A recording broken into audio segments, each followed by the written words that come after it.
నిజమైన స్నేహం. అనగనగా ఒక అడవి. ఆ అడవిలో చిన్న అనే జింక పిల్లకు, చందు అనే నక్క పిల్లకు స్నేహం కుదిరింది. అవి రెండు ఆ అడవిలో ప్రతిరోజు కబుర్లు చెప్పుకుంటూ తిరిగేవి. ఒకనాడు అవి అలా తిరుగుతుండగా ఎక్కడి నుండో పెద్దగా ఉరిమినట్టు ఒక సింహం గర్జించింది. అది విన్న ఆ రెండు ప్రాణభయంతో పరుగులు తీశాయి.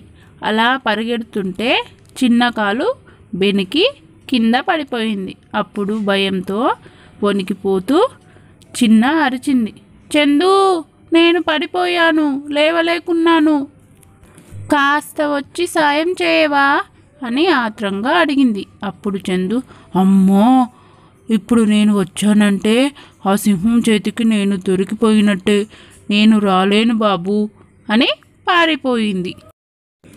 చిన్నాకు ఏం చెయ్యాలో దిక్కుతోచలేదు. అది ఏడుస్తూ అక్కడే పడిపోయింది. ఇంతలో సింహం రానే వచ్చింది. అది భయంతో వణుకుతున్న జింక పిల్లను చూసి, ఓ జింక పిల్ల, భయపడకు, నేను నిన్ను ఏమీ చెయ్యను. నాకు ఆకలిగా ఉన్నప్పుడు మాత్రమే నేను జంతువులను చంపుతాను. నాకిప్పుడు ఆకలిగా లేదు, కాబట్టి నువ్వు భయపడాల్సిన అవసరం ఏమీ లేదు అని చెప్పి వెళ్ళిపోయింది. జింక పిల్లకు పోయిన ప్రాణం తిరిగి వచ్చినట్టయింది. బ్రతుకు జీవుడా అనుకుని మెల్లిగా పైకి లేచింది. కుంటుతూ ముందుకు సాగింది. ఇంతలో ఆ పక్క నుండి కాపాడండి, కాపాడండి, కాపాడండి అని అరుపులు వినపడ్డాయి. అరే, ఇవి చందు అరుపులా ఉన్నాయే అని చిన్న అటువైపుకు పరిగెత్తింది. చూడగా చందు అక్కడ ఒక బురద గుంతలో చిక్కుకొని అరుస్తున్నది. అయ్యో చందు, బురదలో ఇరుక్కుపోయావా, రా రా రా అంటూ చిన్న చందుని గుంతలో నుండి బయటకు లాగింది. బయటకు వచ్చిన చందుకి తన స్వార్థాన్ని తలుచుకొని సిగ్గేసింది. తన మొహాన్ని అది చిన్నకు చూపలేకపోయింది. చిన్న, నువ్వు ఎంత మంచివాడివి. నేను ప్రమాదంలో ఉన్నప్పుడు నేను నిన్ను కాపాడినప్పటికీ నన్ను మాత్రం నువ్వు కాపాడావు. నిజమైన మంచి స్నేహితుడు అంటే నువ్వే. నన్ను క్షమించు అన్నది.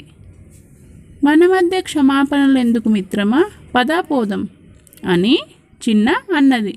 ఆ రోజు నుంచి ఇద్దరు ఒకరికొకరు ఎవరికి ఆపదొచ్చినా హెల్ప్ చేసుకుంటూ సహాయపడుతూ ఇద్దరు కలిసిమెలిసి తోడు నీడగా ఉన్నారు.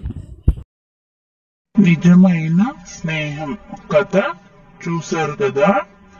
ఇందులో నీతి ఏంటంటే, పిల్లలు ఆపదలో ఉన్నప్పుడు కాపాడేవారే నిజమైన మంచి స్నేహితుడు.